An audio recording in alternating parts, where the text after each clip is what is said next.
Mga ka-Erts, isang napakagandang balita at napaka-espesyal na araw ngayon para sa pamilya ni Kuya Val dahil ikinasal na nga ang kanyang anak na si Kakay kay JJ. Talagang makikita mo sa mga larawan at videos ang sobrang saya ng buong pamilya, mga kaibigan, sponsors, at maging ang mga taong malalapit sa Team Kalingap. Isa itong engranding selebrasyon na punong-puno ng emosyon, tawanan, at higit sa lahat pagmamahalan. Pero alam niyo mga idol, bukod sa mismong kasalan, isa sa talagang pinag-usapan ng maraming netizens ay ang muling pagkikita-kita ng iba't ibang personalities at partners ng K-Boys, Conjels, Cricketers, at syempre ang paboritong tambalan ng karamihan na sina Jomar at Carla o mas kilala bilang Jomcar. Hindi may kakaila mga idol na tuwang-tuwa ang maraming supporters nang makita nilang present sina Jomar at Carla sa napaka-importanteng okasyong ito. Parang bumalik ang good vibes ng lahat dahil kapag nakikita mo talaga ang Jomcar, ramdam mo na hindi pilit ang closeness nila. Natural, simple, at walang arte. Kaya nga maraming fans ang nagsasabi na kakaiba raw talaga ang tambalang ito kumpara sa iba. Hindi sila yung puro pagpapasikat lang para sa views o pera. Mas nangingibabaw pa rin sa kanila ang respeto, pagtutulungan, at tunay na malasakit sa isa't isa. At aminin natin mga idol, sa panahon ngayon na maraming relasyon at tambalan ang madaling masira dahil sa intriga, pera, o kasikatan, kakaiba ang ipinapakita ng Jomcar. Dumaan man sila sa iba't ibang pagsubok, hindi pa rin sila bumibitaw sa pangarap nila. Lalo na si Carla na talagang hanga ang marami dahil despite sa hirap ng buhay noon, hindi niya pinabayaan ang kanyang pag-aaral. Napakasipag at napakaresponsableng anak. Habang tumutulong sa pamilya, patuloy pa rin niyang inaabot ang kanyang mga pangarap sa buhay. Kaya maraming netizens ang talagang napapabilib sa kanya dahil makikita mo ang pagiging grounded at mapagmahal sa pamilya. At isa pa sa dahilan kung bakit lalo siyang minahal ng supporters ay ang sobrang paggalang niya kina Kuya Val at Idol Rob. Hindi mo makikita kay Carla yung pagiging mayabang o lumaki ang ulo kahit marami nang nakakakilala sa kanya. Napaka-humble pa rin. Marunong rumspito sa matatanda, marunong tumuno ng utang na loob, at higit sa lahat marunong makisama. Kaya siguro napakaraming tao ang nagsasabing bagay na bagay talaga siya sa Team Kalingap dahil maganda ang kanyang puso.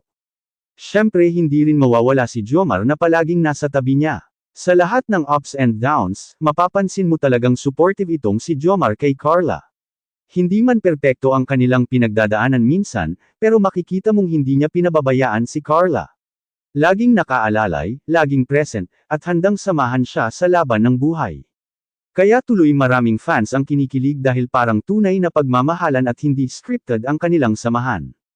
Sa kasalang ito ni Kakay at JJ, parang naging reunion na rin ng mga taong naging parte ng journey ng Team Kalingap.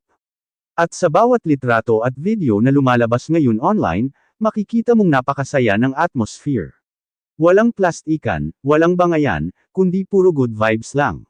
Kaya naman ang mga netizens, todo suporta at todo puri sa Jomcar dahil hanggang ngayon nananatili silang simple at totoo sa kanilang mga supporters. At alam niyo mga idol, minsan hindi kailangan ng sobrang yaman o sobrang daming material na bagay para magmahalan ang dalawang tao. Ang mahalaga, marunong kayong magsuportahan, magrespeto, at magtulungan sa bawat pangarap. At yan ang nakikita ngayon ng maraming tao kina Jomar at Carla. Kaya hindi nakakapagtaka kung bakit hanggang ngayon, sila pa rin ang isa sa pinakapaboritong tambalan ng marami. Mga ka-Erts, balikan naman natin ang napaka-inspiring na kwento ni Carla na talaga namang tumatak sa puso ng maraming supporters ng Team Kalingap. Bago pa man siya makilala ng napakaraming tao ngayon, isa lamang siyang simpleng dalaga na nangangarap makaahon sa hirap ng buhay kasama ang kanyang pamilya. Hindi madali ang pinagdaanan nila noon dahil araw-araw nilang iniisip kung paano magkakaroon ng sapat na pangkain at panggasto sa eskwela. Pero kahit ganoon ang sitwasyon nila, hindi sumuko si Carla. Isa sa mga hindi malilimutan ng mga netizens ay kung paano unang nakita ni Idol Rob si Carla. Noon, nagtitinda lamang siya ng kakanin sa tabi ng daan habang tirek na tirek ang araw. Imagine mo mga idol, habang ang ibang kabataan ay nagpapahinga o nasa bahay, si Carla noon ay nakabilad sa init para lamang makatulong sa pamilya. Hindi niya iniisip ang hirap o pagod dahil nasa isip niya lang ay kung paano siya makakatulong sa kanyang mga kapatid para may pangbaon at allowance ang mga ito sa pag-aaral. Talagang nakakaantig ang kwento niya dahil makikita mong bata pa lang pero punong-puno na ng responsibilidad at pagmamahal sa pamilya. At alam niyo mga idol, fisherman lamang noon ang kanyang tatay kaya talagang hindi madali ang buhay nila. Kapag matumal ang huli sa dagat, mas lalong nahihirapan silang magkakapamilya. Pero sa kabila ng lahat, nanatiling mabuti at mapagmahal si Carla sa kanyang mga magulang. Hindi siya nagreklamo sa buhay kundi mas lalo pa siyang nagsikap. Kaya siguro nang makita siya ni Idol Rob, talagang naantig ang puso nito. To make the story short mga idol, kinausap muna ni Idol Rob ang tatay at nanay ni Carla. Nagpaalam siya ng maayos kung pwede bang ma-vlog ang kanilang anak. Ipinaliwanag niya na kung ano man ang kikitain sa vlog ay hindi lamang para kay Carla kundi para rin makatulong sa ibang angels na hindi gaanong napapansin online.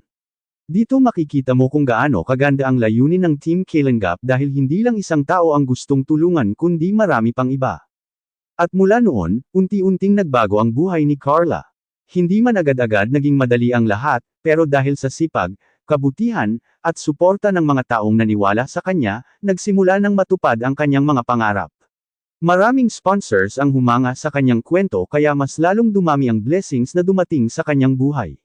Marami ang nagsabi na gusto nilang tumulong hindi lang dahil viral si Carla kundi dahil nakita nila kung gaano siya kabuting tao at kung gaano niya kamahal ang kanyang pamilya.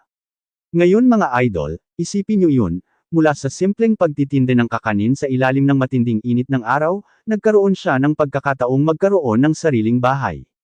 Isa iyon sa pinakamalaking blessings na natanggap niya at talagang ikinatuwa ng maraming supporters. Hindi lang bahay ang nabago sa buhay ni Carla kundi pati ang pag-asa ng kanilang buong pamilya. Mas naging magaan ang kanilang pamumuhay kumpara noon. Pero ang mas kahanga-hanga kay Carla ay hindi siya nagbago kahit unti-unti nang gumaganda ang kanyang buhay. Nanatili siyang mapagkumbaba, marunong rumspito, at marunong magpasalamat sa mga taong tumulong sa kanya. Kaya lalong minahal si Carla ng mga supporters dahil hanggang ngayon dala-dala pa rin niya ang pagiging simple at mabuting tao. At habang unti-unting natutupad ang kanyang mga pangarap, may isa pang tao na darating sa kanyang buhay na magiging espesyal at malaking bahagi ng kanyang journey. Isang taong magiging kaibigan, kaagapay, at inspirasyon niya sa maraming pagkakataon.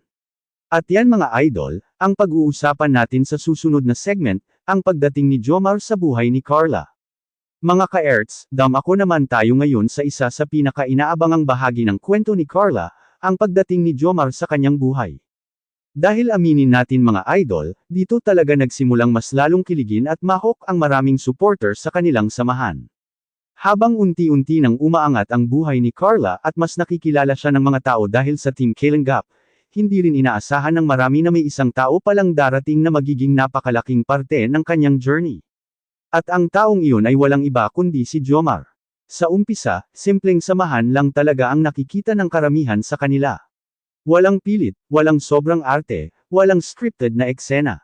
Pero habang tumatagal, napapansin ng mga netizens na may kakaibang connection sina Jomar at Carla. Kapag magkasama sila, natural ang tawanan, natural ang asaran, at higit sa lahat makikita mong komportable sila sa isa't isa. Kaya naman hindi nagtagal, maraming supporters ang nagsimulang kiligin at tawagin silang Jomcar. Pero mga idol, ang mas nagustuhan ng mga tao sa tambalang ito ay hindi dahil puro kilig lang. Ang talagang tumatak sa puso ng supporters ay kung paano nila suportahan ang isa't isa. Habang si Carla ay pursigidong maabot ang kanyang mga pangarap para sa pamilya, nandyan naman si Jomar na tahimik pero consistent na umaalalay sa kanya. Hindi man laging bongga ang mga ginagawa, pero makikita mong sincere ang kanyang suporta. At sa totoo lang mga idol, maraming netizens ang humanga kay Jomar dahil hindi siya yung tipo ng tao na naghahanap agad ng kasikatan o gusto laging nasa spotlight. Mas pinili niyang maging totoo at supportive kay Carla sa lahat ng pagkakataon. Kapag may problema o pagsubok, mapapansin mong hindi niya iniiwan si Carla. Kaya tuloy mas lalong naniwala ang mga tao na espesyal talaga ang samahan nilang dalawa. Habang tumatagal, lalong dumami ang supporters ng Jomcar. Maraming fans ang nagsasabi na refreshing daw panoorin ang kanilang tambalan dahil simple lang pero ramdam mo ang genuineness. Hindi kailangan ng sobrang scripted na drama para kiligin ang tao dahil sapat na ang simpleng tinginan, tawanan, at pag-aalalahanan nila para mapasaya ang kanilang viewers. Kaya hanggang ngayon, marami pa ring sumusuporta at nagmamahal sa kanilang tandem. At isa rin sa napansin ng mga supporters ay kung paano mas lalong naging inspired si Carla habang nandyan si Jomar sa kanyang tabi. Parang nagkaroon siya ng dagdag lakas ng loob para ipagpatuloy ang kanyang mga pangarap. Sa bawat achievements niya, andyan si Jomar na masaya para sa kanya. At sa bawat pagsubok, andyan din siya para magbigay ng suporta at encouragement. Kaya naman ngayong kasal ni Kakay at JJ, sobrang saya ng mga supporters nang makita nilang present at magkasama sina Jomar at Carla. Para sa maraming fans, parang simbolo ito na kahit maraming pagsubok at intriga minsan sa social media, nananatili pa rin silang maayos at positibo. Ang kanilang samahan ay naging inspirasyon sa maraming kabataan na hindi kailangan maging perpekto para maging masaya. Ang mahalaga ay marunong kang magpakatuto, rumspito, at sumuporta sa taong mahalaga sa'yo.